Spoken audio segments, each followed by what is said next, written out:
Did you know that the average Excel user spends over 30 minutes writing formulas each day? By contrast, with the power of AI, you can write your entire set of formulas in just a few minutes, freeing up your time for more strategic work. In this tutorial, I'll show you how to use ChatGPT to write your Excel formulas. No more tedious typing or formula errors.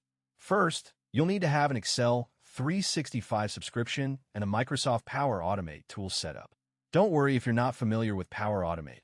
I'll walk you through the setup process step by step. Once you have Power Automate set up, open a new Excel spreadsheet and navigate to the Developer tab. If you don't see the Developer tab, go to File, Options, Customize ribbon, and check the box next to Developer. Now that you have the Developer tab open, click on the Power Automate button in the ribbon.